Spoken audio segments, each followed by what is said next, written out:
My name is Claire, and I am 30 years old. On the night that changed my life, I remember the sound of my stepdad's fist before I remember the pain. It was a sharp crack against my cheekbone, a sound that echoed in the small living room of our modest suburban house, a sound so loud that even the neighbors later said they thought furniture had collapsed. My vision blurred instantly, the taste of iron flooding my mouth as blood spilled over my lips.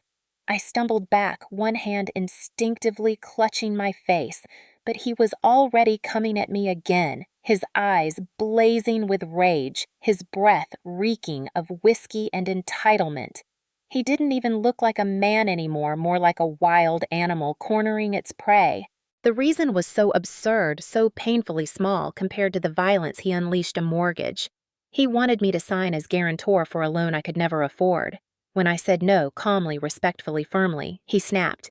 In that instant, family ties meant nothing.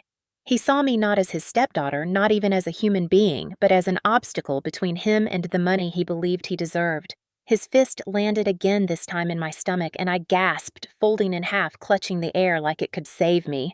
I fell hard against the edge of the coffee table, my shoulder giving way with a sickening pop. Pain shot down my arm like fire, and I screamed, the sound tearing from my throat raw and desperate. But no one came to help me. My mother stood only a few feet away. I looked at her through watery eyes, begging silently, wordlessly for her to stop him. She was my mother. She had once bandaged scraped knees, once kissed my forehead when I was sick, once promised she would always protect me. But on that night, she only crossed her arms. Her lips pressed into a thin, cold line. "Stop this!" I croaked, blood dripping down my chin. "Please, Mom. Please!" My voice broke like glass. She blinked slowly, then turned her eyes toward him, the man she had chosen over me, and she whispered words that cut deeper than any blow. "You should have just signed the mortgage." The room tilted. My heart shattered in my chest. In that moment, I realized I wasn't just fighting for breath, I was fighting against the truth that my own mother had abandoned me. My knees buckled and I collapsed to the floor, the carpet soaking up my blood. My hands trembled as I tried to push myself up, but I couldn't. My body was breaking, and worse, my soul was breaking with it. I remember thinking that night, this is how it ends, not with strangers, not with enemies, but with family, the people who should have loved me first and most. The betrayal was worse than the blows. The bruises would heal, the bones might mend, but my mother's choice would scar me forever. And as I lay there gasping, I swore to myself that if I survived this night, I would tell my story. Because silence only protects the abuser, and I would not stay silent. Before that night, before the fists and the betrayal, there had been years of trying to believe that my family was still whole. My father died when I was 13, a quiet man who taught me to balance a checkbook before I could even drive, who said every dollar had a story and every decision left a mark. His absence hollowed me out, and for years it was just me and my mom against the world. She worked long shifts as a nurse, and I did my best to keep the house together, cooking simple dinners, folding laundry, and waiting up late just to hear her key turn in the lock. We were close then, bound by grief and necessity, and I thought nothing could ever loosen that bond. When she met him, Daniel, the man who would later become my stepdad, I tried to be supportive. She smiled again after years of carrying sorrow on her back, and I wanted that for her. He was charming, good with words, the kind of man who could talk a room into liking him in 5 minutes. At first, he bought me little gifts, called me kiddo, and asked about my classes. I let myself believe he might fill some of the emptiness left by my father's death.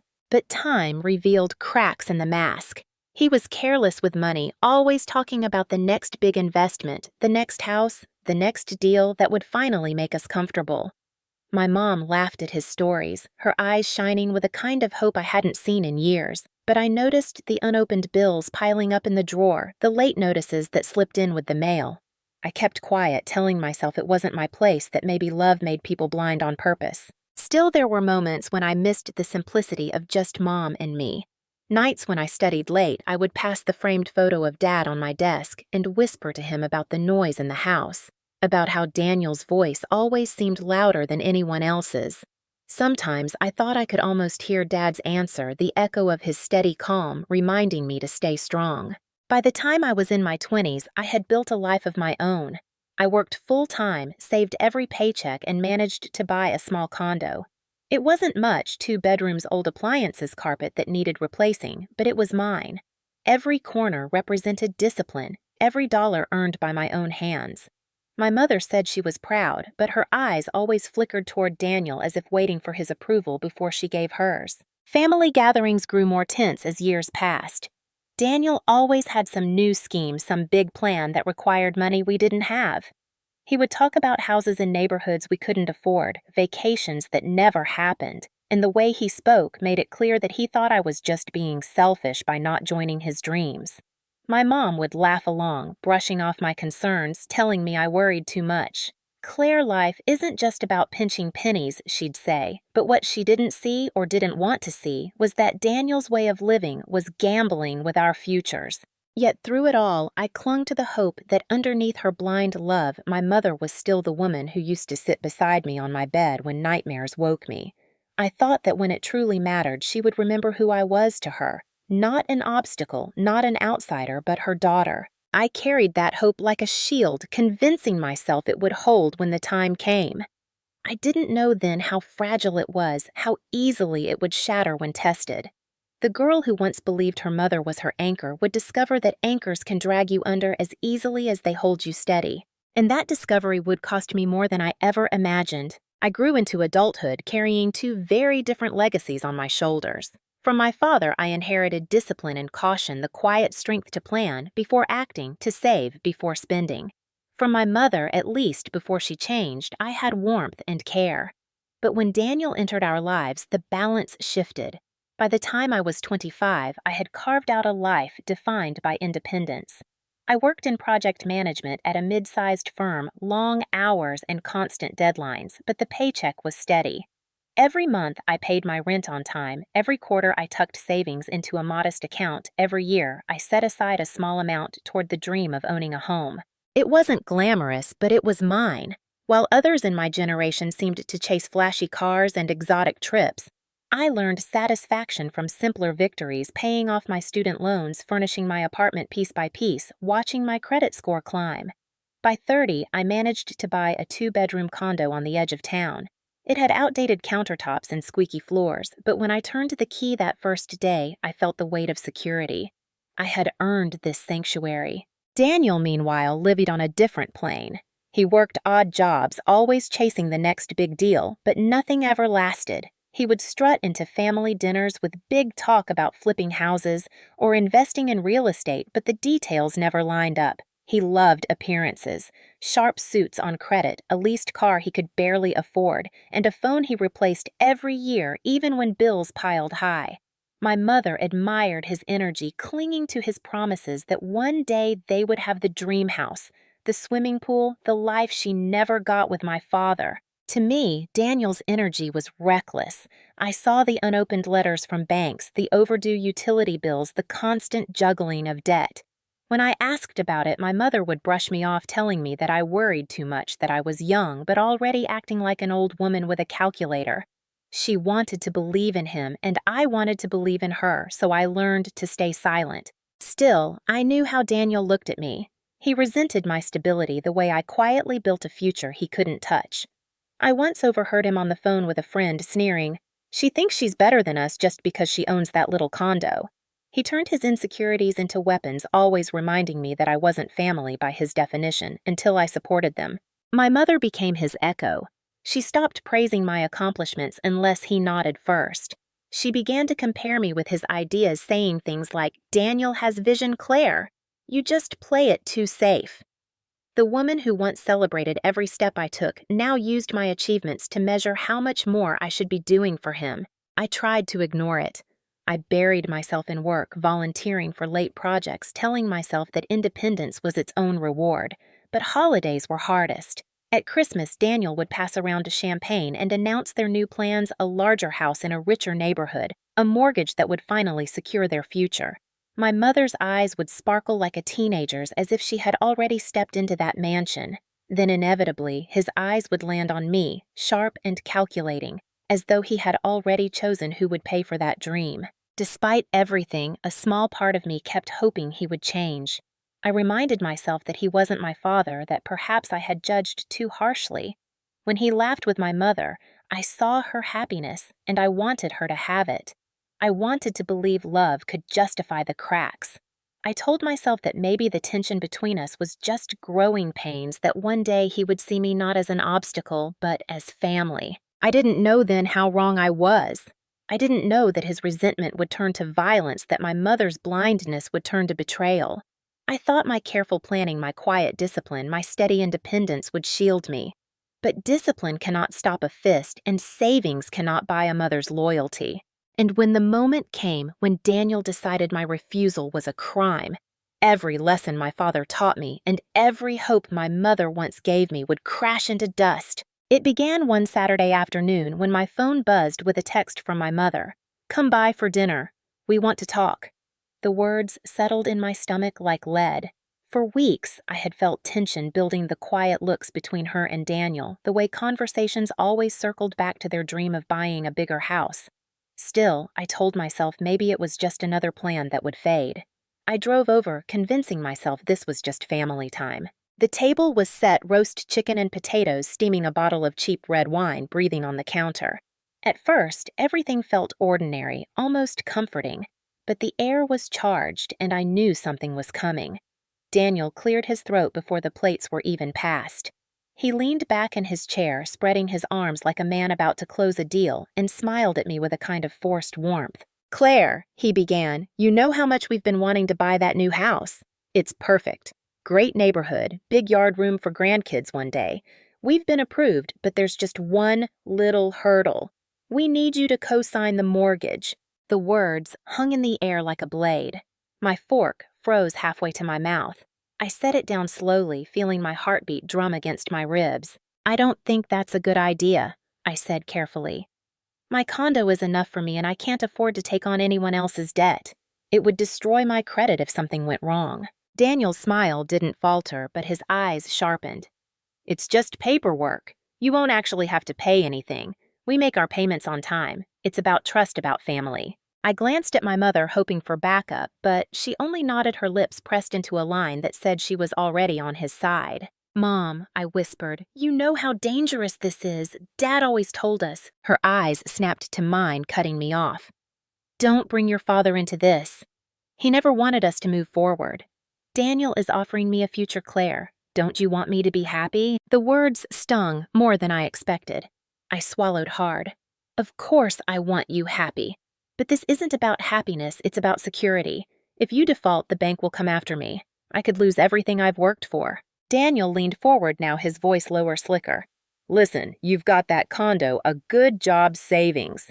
You're set. We're not asking you to give us money, just your signature. One line on a page, that's all." But to me, that one line looked like a chain around my neck. I shook my head slowly. "I can't. I'm sorry." The silence that followed was deafening. My mother's face hardened in a way I had never seen before.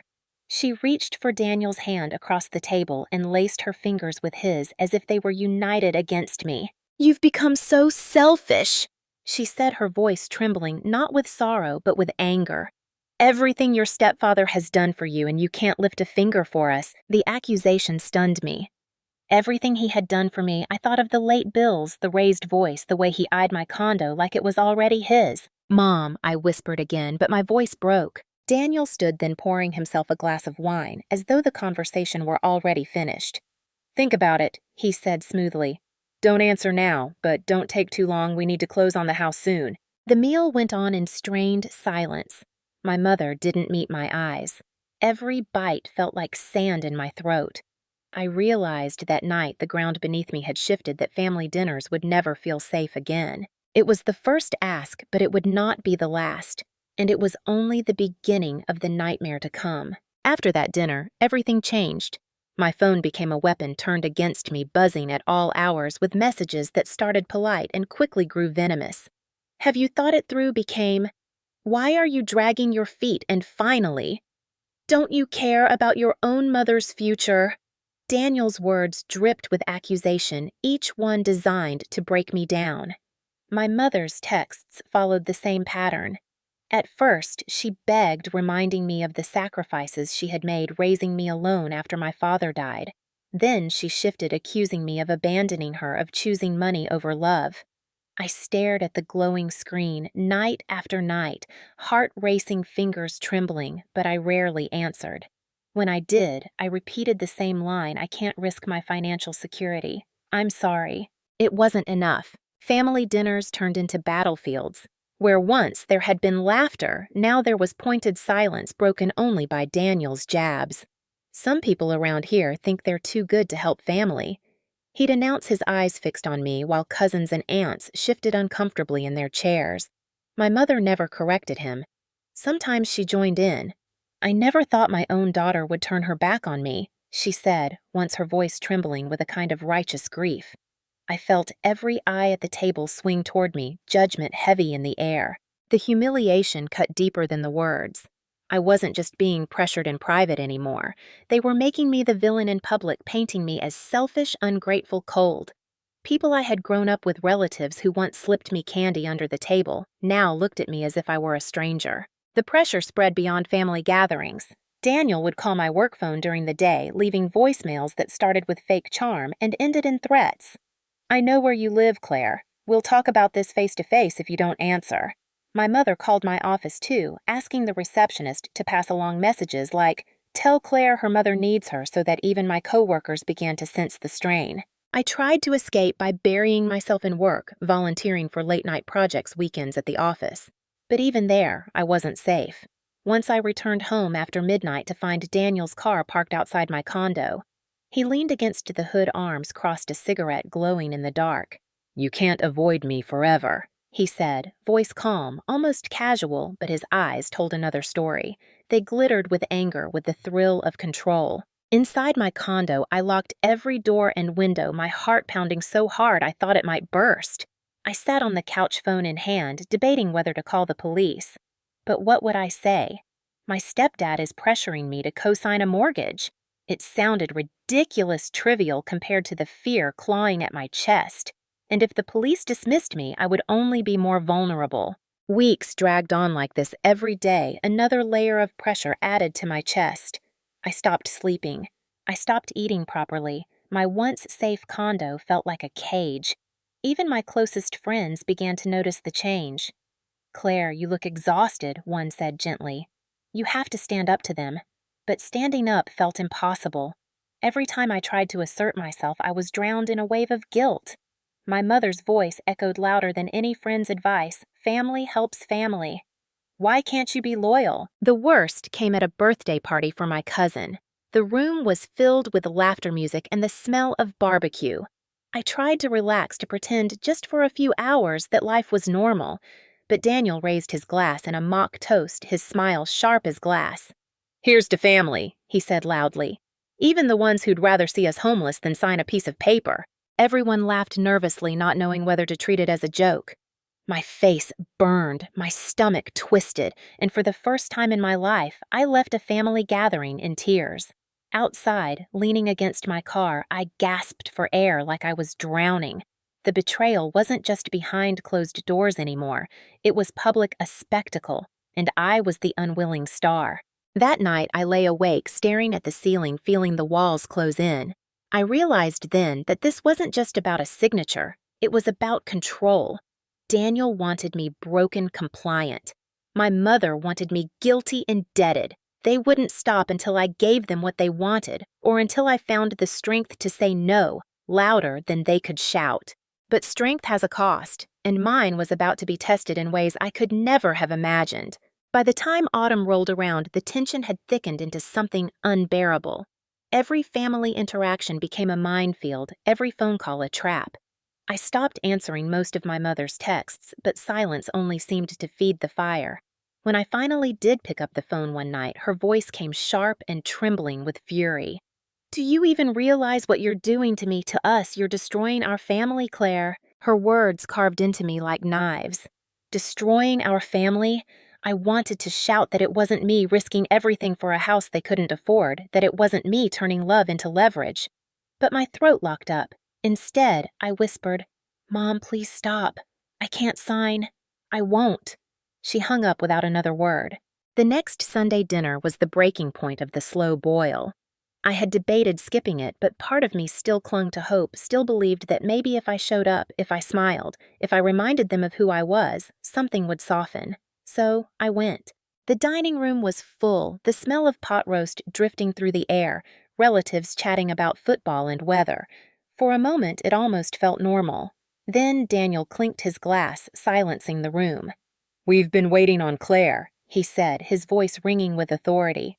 "She still hasn't signed the papers, and because of her, we may lose the house of our dreams." Dozens of eyes turned toward me. My fork froze halfway to my plate. I felt heat rising to my face, the flush of humiliation spreading down my neck. I opened my mouth to protest, but my mother spoke first. "She just doesn't care about family," she said flatly without looking at me. "She only cares about herself." The room seemed to tilt. A cousin coughed awkwardly, an aunt stared down at her plate, but no one defended me. My heart thudded painfully in my chest as I realized I had been cast as the villain in my own family's story. I set down my fork, my hands trembling. "That's not true," I said, my voice cracking. "I've worked my whole life to be careful. I can't throw it all away on something that could ruin me." Daniel laughed then, a low, mocking sound. "Hear that? She thinks she's better than us. Too good to help her own mother." My mother finally looked at me, her eyes hard and unfamiliar. "You've changed, Claire. You're not the daughter I raised." The words hollowed me out. I excused myself from the table, but even in the hallway, I could still hear the murmur of voices, the low buzz of disapproval. It followed me home like a shadow. After that night, Daniel escalated from words to presence. He started showing up uninvited at my condo. I would come home to find him sitting on the steps, cigarette smoke curling around him like a warning. Once, he slipped a note under my door. "You can't avoid family forever." I tore it into shreds, but the unease lingered long after. The stress bled into every part of my life. At work, I missed deadlines for the first time. My boss called me in concern, lining her face. "Claire, is everything all right at home?" I wanted to tell her everything to spill the poison that had been building inside me, but shame clamped my lips shut. I muttered something about not sleeping well, and she let me go with a warning. Even my friends started pulling back. I canceled plans too often, too exhausted to pretend to be okay. My world shrank to a cycle of work fear and lonely nights in my condo staring at my phone, waiting for the next strike. The final straw came one rainy evening. I stopped by my mother's house to drop off a sweater she had left in my car weeks before, hoping maybe the gesture would ease the tension. As I approached, I heard voices through the open window. "She'll cave," Daniel said confidently.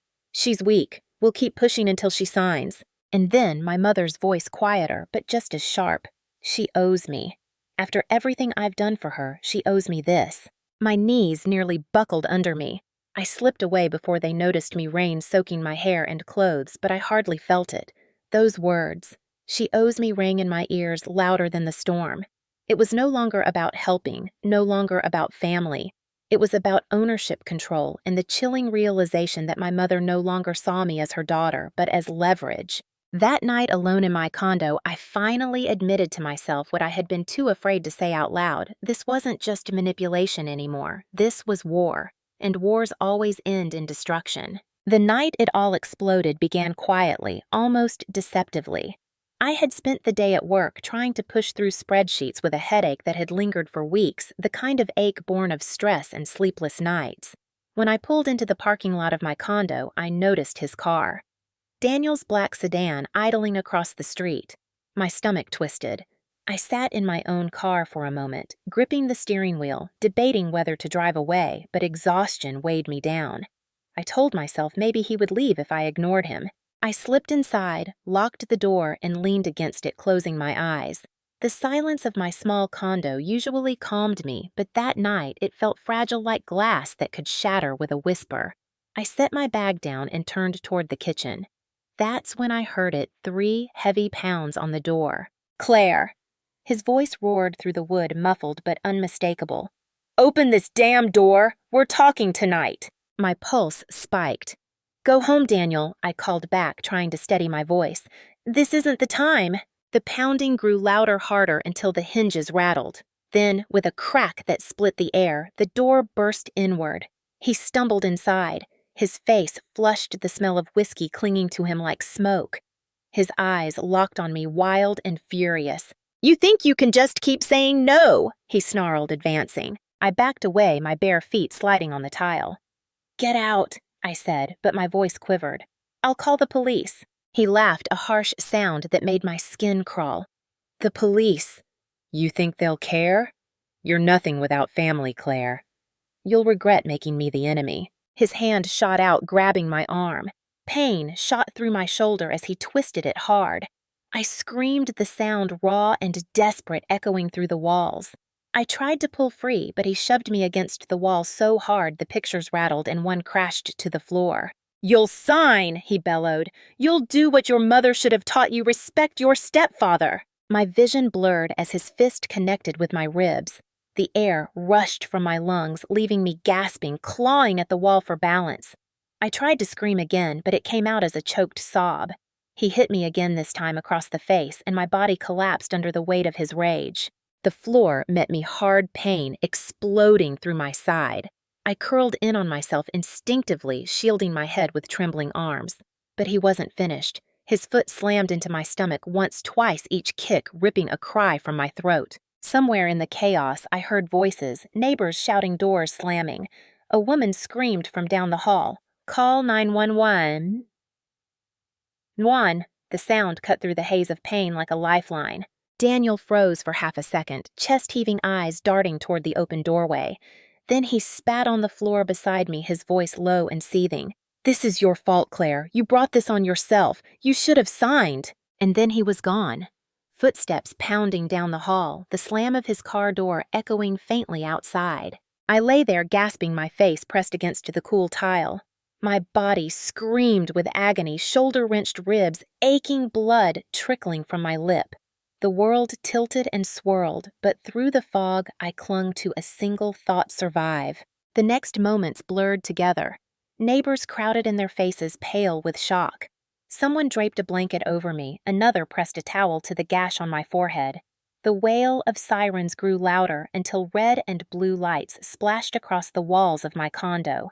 Paramedics knelt beside me, their voices urgent but calm, asking questions I could barely answer. "Stay with us," one said, as they lifted me onto the stretcher.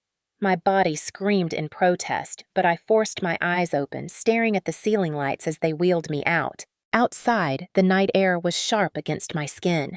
Neighbors stood in clusters, whispering, watching as I was loaded into the ambulance. Some looked away, unable to meet my gaze, but others nodded with silent sympathy, as if to say they believed me, they saw the truth. As the ambulance doors closed, I caught a glimpse of my shattered front door hanging crooked on its frame.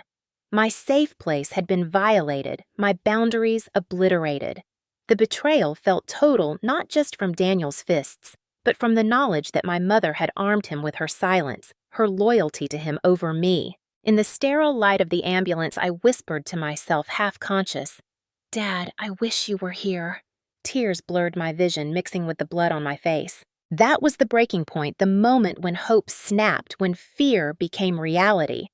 My world had collapsed under the weight of his violence and my mother's betrayal. And as the sirens wailed through the night, carrying me toward the hospital, I knew nothing would ever be the same again. The ambulance lights painted streaks of red and blue across the night sky as I was rushed into the ER. The smell of disinfectant hit me before the gurney even stopped rolling. Voices overlapped, nurses calling for IVs, doctors rattling off vital signs, the hiss of oxygen, and I felt like I was drifting in and out of reality. Pain was everywhere. My ribs burned, my shoulder screamed, my lip throbbed with every shallow breath. Yet nothing cut deeper than the echo of his voice still ringing in my ears. "You should have signed." A nurse leaned close, her eyes kind. "Stay with me, sweetheart. You're safe now. Safe." The word lodged in my chest like a cruel joke. They stitched the cut on my forehead, reset my shoulder, and a blaze of agony wrapped my ribs. The fluorescent lights above blurred into white streaks. When they finally wheeled me into a curtained-off corner, I thought the worst was over. I was wrong, because survival is not only about the body, it's about who shows up when you're broken. And that night, my mother showed me exactly where her loyalty lay. I woke to the sound of her voice. "Oh, "Thank God," she whispered. For one fleeting second, I thought she was here for me, her daughter. But then I saw her arms wrapped tightly around him, Daniel sitting in the very chair beside my bed. He had cleaned himself up, changed into a pressed shirt, the smell of whiskey scrubbed away. His arm was draped across her shoulders like nothing had happened. I tried to push myself up, but the pain sent me gasping back against the pillow. My throat was raw, my voice barely more than a rasp. "Why is he here?" My mother looked at me, her eyes brimming with tears, but not the kind I had prayed for. These were tears of pity for him. "Claire, he didn't mean it," she said quickly. "He was just upset, stressed about the house. You provoked him by refusing. If you'd just signed none of this." I couldn't breathe. The monitors beside me beeped faster, recording the panic clawing through my chest. "You're blaming me," I whispered. Daniel leaned forward, his expression calm now, almost smug. "We're family, Claire. Families fight. But you'll recover and we can put this behind us. Just sign the mortgage and everything will be fine." I turned my face away, tears burning my swollen eyes. The betrayal was worse than the pain of his fists. My mother, the woman who had once kissed my scraped knees, who had told me bedtime stories when storms rattled the windows, was holding the man who nearly killed me. Not me. Him. A detective arrived, then clipboard in hand, his face stern. "Miss, I need your statement. Can you tell me who did this to you?" I opened my mouth, but before I could speak, my mother's hand pressed down on mine. "She's confused," she told him quickly. "She fell. She tripped in her condo." The detective frowned, looking between my bruised face and the woman clutching my hand. His voice was steady but firm. "Ma'am, these are not the injuries of a fall. Claire, tell me the truth." I looked at Daniel, then at my mother. Her eyes pleaded not for me, but for him. And in that moment, I realized she was gone. The mother I once knew had been swallowed whole by his shadow. Summoning what little strength I had left, I whispered the words that sealed everything. "My stepdad did this. His name is Daniel. He broke into my condo. He beat me." Silence fell heavy. My mother gasped, her face twisting with disbelief. Daniel's jaw tightened, but he forced a smile. "She's delirious. Look at her, she's on medication. She doesn't know what she's saying." But the detective didn't buy it. He scribbled notes, eyes narrowing. "We'll need a full report." He turned to my mother. "Ma'am, if you interfere in this investigation, you could face charges yourself." Her grip on me loosened then, but the damage was done. I had seen her choice with my own eyes. She clung to him as he was escorted out for questioning, sobbing into his chest while I lay bleeding in the bed she should have stood beside. That was survival, not just clinging to life, but facing the brutal truth that the person who should have loved me most had chosen the man who nearly destroyed me. My body was stitched and bandaged, but my heart was ripped raw. I stared at the ceiling, my father's face flashing in my mind, the framed photo at my parents' house, his steady smile, and I whispered to the memory of him, "I wish you were here. You'd believe me. You'd never let this happen." The monitors beeped steadily beside me, proof that my body was still alive. But in that moment, I felt something inside me die, the last thread of faith I had in my mother. And from those ashes, something new began to form.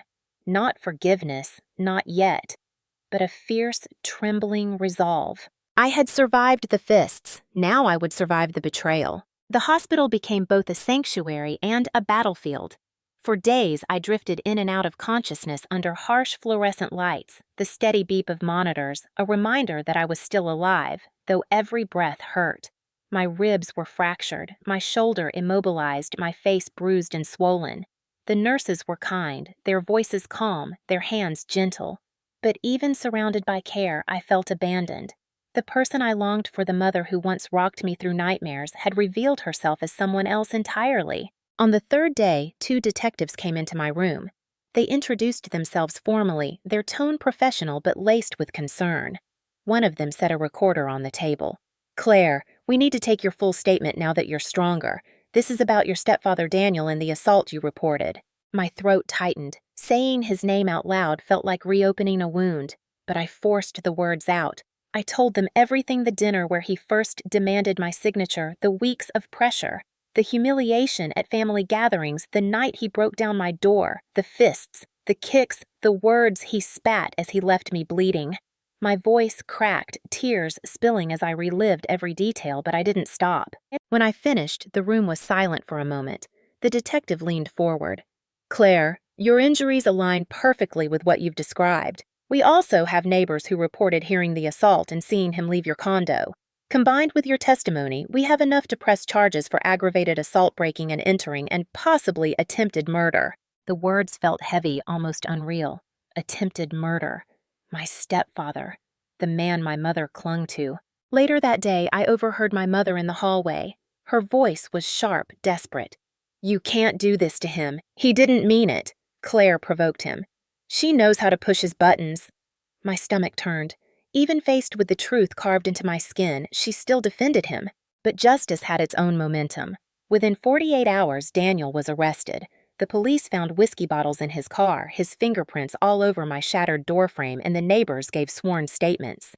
He was led into custody in handcuffs, still smirking, still certain he would talk his way out. The court hearings began weeks later. I attended each one, my arm in a sling, my ribs still aching. Daniel sat across the room, clean-shaven, wearing a pressed suit, as if he were the victim of some misunderstanding. My mother sat behind him, clutching his hand, glaring at me with eyes that no longer resembled a mother's love. She testified on his behalf, insisting he was stressed, that I had exaggerated, that I had always been difficult. Her words sliced deeper than the bruises. But evidence spoke louder. Photos of my injuries, the medical reports, the broken door, the neighbors' testimonies all painted a picture too clear to deny. My lawyer read aloud Daniel's threatening voicemails. The jury shifted uncomfortably as his voice filled the courtroom. "You can't avoid me forever." When I took the stand, my knees shook. The courtroom felt cavernous eyes boring into me from every angle. I told the story again, every detail, my voice trembling, but steady enough to be heard. I spoke about the fists, about the betrayal, about the moment my mother chose him over me. By the end, tears streaked my face, but I didn't look away. I made myself meet the jurors' eyes, daring them to see me not as weak, but as a survivor. The verdict came down after hours of deliberation. Guilty on aggravated assault, breaking and entering, and battery. The judge's gavel struck like thunder. Daniel was sentenced to 10 years in prison. Relief washed over me, but it was tangled with grief. Because justice didn't restore what had been lost. It didn't bring back the mother who once held me close. As Daniel was led away, my mother sobbed not for me, but for him. She refused to look at me as she left the courtroom. That was the final fracture. The line between us, already cracked, shattered completely. In the weeks that followed, fallout spread like ripples. Extended family split down the middle. Some called me brave, telling me in hushed phone calls that I had done the right thing. Others accused me of ruining my mother's life, of betraying family. Invitations to gatherings stopped coming. The silence from certain cousins spoke louder than words. At work, people whispered at first, but my boss pulled me aside one afternoon. "Claire, you don't need to explain. We're proud of you for standing up. Take the time you need." For the first time, I felt what support truly looked like. No conditions, no guilt, just presence. Therapy became my lifeline. I sat in a small office with soft chairs and talked through the nightmares, the flashbacks, the crushing weight of betrayal. My therapist helped me name what had happened: domestic abuse, financial coercion, betrayal trauma. Naming it didn't erase it, but it gave me tools to begin untangling the mess inside me. One evening, weeks after the sentencing, I walked through my condo, still scarred by the night of the attack. The door had been replaced, the wall repaired, but the memory lingered in every corner. I stopped at my bookshelf where a framed photo of my father sat. His steady eyes looked back at me, calm, unwavering. I placed my hand on the frame and whispered, "I did it, Dad. I survived. I told the truth." Justice had been served, but the fallout was permanent. My mother was gone, at least in the way I had once known her. But I was still here. Bruised, yes. Scarred, yes. But alive. And in the silence of my condo, I realized survival was not just about outliving the violence. It was about choosing myself even when the people who should have chosen me did not. The weeks after the trial were the hardest, not because of Daniel, he was locked away, but because of the silence that followed. My phone no longer buzzed with his threats, but it also no longer rang with my mother's voice. The absence was deafening, like a ghost haunting every quiet room. I mourned her like a death, though she was still alive. Losing her cut deeper than the bruises on my skin, deeper than the scar above my eyebrow. At first, healing felt impossible. I flinched at every knock on the door, every sudden noise. Sleep was a battlefield of nightmares. I would wake, drenched in sweat, gasping, as if his hands were still around my throat. My condo, once my sanctuary, felt like a crime scene. The new door creaked when I shut it, and that sound alone sent me spiraling into panic. But healing is not a straight line. It is a slow climb. Therapy became my anchor. I sat across from a woman with calm eyes who helped me give names to the chaos inside me: trauma, betrayal, abuse. She reminded me that naming things strips them of some of their power. She helped me untangle the guilt my mother had knotted into my heart, showing me that refusing to sign that mortgage wasn't selfish, it was survival. I began journaling, pouring the memories onto paper, each entry a purge of pain.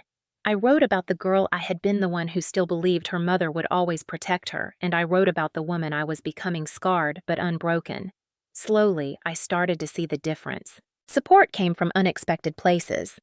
My boss checked in, often reminding me to take time for myself. Coworkers left small notes on my desk. "You're stronger than you know." Friends I had pushed away during the darkest months returned, sitting quietly with me on the couch, bringing takeout, reminding me I wasn't alone. Even neighbors, the same ones who had called 911. One that night knocked on my door just to ask if I needed groceries or a ride to therapy. Their kindness was the light that pierced through the cracks. Months passed and my body healed. The bruises faded, the fractures knit together, the sling came off. My reflection still carried shadows of that night, but I no longer looked like a victim. I looked like someone who had walked through fire and lived. I found strength in sharing my story. At first, it was small, an online forum for survivors of domestic violence, where I typed behind the safety of a screen. The responses poured in: women who had endured worse, women who whispered, "Thank you," women who said my words gave them courage. Then I began speaking at local community groups, standing in rooms full of strangers, my voice trembling but steady. I told them about financial coercion, about the danger of manipulation disguised as family loyalty, about the importance of saying no, even when it feels like betrayal.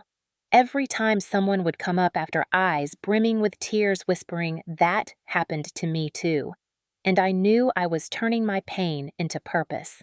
The relationship with my mother never recovered. She sent me one letter from prison visitation, scrawled in her familiar handwriting: "I don't understand why you turned against us." I didn't respond. It was the hardest decision I've ever made, but healing meant protecting myself from further wounds. Blood doesn't always equal family. One evening, months after the trial, I stood in my condo, the same place where my stepfather's fists had nearly ended me, and lit a candle. I placed it beside my father's photo. I whispered, "I made it, Dad. I chose myself. I survived." The flame flickered, and for the first time in years, I felt peace settle into the room. The scars remain. They always will. But they are no longer just marks of violence. They are proof of survival, proof that I refused to break. I am not defined by the fists or by the betrayal of my mother. I am defined by the choice to live, to heal, to speak. And so I tell my story not to relive the pain, but to remind anyone listening that silence only protects the abuser. That saying no is not selfish, it is brave. That family is not the people who share your blood, but the ones who stand beside you when the world turns cruel. If you are watching this, if you have ever been pressured, silenced, or made to feel that your safety is less important than someone else's desires, hear me now: you are not alone. You are not selfish, and you have the right to say no. Tell me, where are you watching from? Have you ever faced a moment where family loyalty collided with your own survival? Share it in the comments. And if my story resonated with you, please like, subscribe, and join me in building a space where survivors are no longer silenced, where truth is louder than fear. Because I survived, and so can you.